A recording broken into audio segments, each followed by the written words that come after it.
Ti kalu.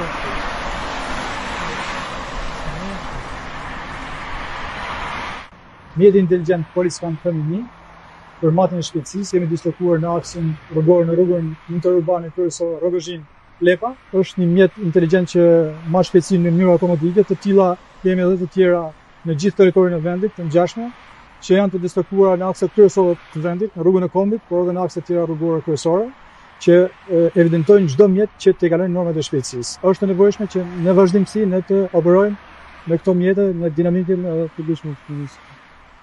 Siguria rrugore ngelet një përparësi e policisë së shtetit, siç e shikoni, ndodhemi me mjetet inteligjente të vendosura në rrugë me qëllim që të bëjmë të mundur evidentimin e të gjithë shkeljeve dhe problematikave që hasim në përditshmërinë tonë. Policia rrugore është e vendosur që të gjithë shkeljet të evidentohen me mjetet inteligjente, me ato të cilat kemi përdorim, siç është Poliskan apo dhe mjetet e tjera radar dhe drone.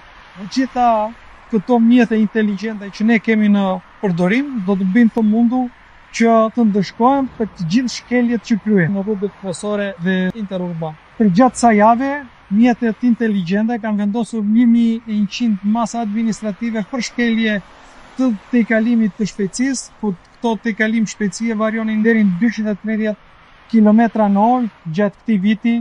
Në të gjithë territorin e Republikës së Shqipërisë janë 1075 drejtues të automjeteve që është hequr leja e drejtimit pasi u kanë mbaruar pikët e lejës drejtimit. Njëkohësisht kemi edhe 1060 raste të proceduara për mospasjen e lejeve të drejtimit. Këto janë vërtet shifra alarmante dhe na bëjnë që të kthejmë vëmendjen dhe fokusin kryesor te siguria rrugore. Së shpejti do të vijnë në funksion edhe kamerat në qendrën kombëtare të monitorimit trafikut rrugor, të cilat do të integrohen me sistemet e policisë dhe në këtë mënyrë do kemi një kontroll dhe një çekim më të saktë të gjithë shkeljeve dhe të gjithë problematikave që do të hasim në rrugët kryesore interurbane. Nuk është në fokusin tonë që ne vetëm të evidentojmë shkeljet, në fokusin tonë është që ne të ndërgjegjsojmë qytetarët, të parandalojmë këto shkelje rrugore dhe mos të kemi aksidente fatale. Po bëjmë apel dhe thirrje të gjithë drejtuesve të mjeteve, mos përdorni telefonin celular, mos drejtoni automjetin në efektin e alkoolit dhe lëndëve narkotike, mos të kaloni normat e shpejtësisë pasi shpejtësia vret. Një rregull i respektuar është një jetë e shpëtuar më shumë.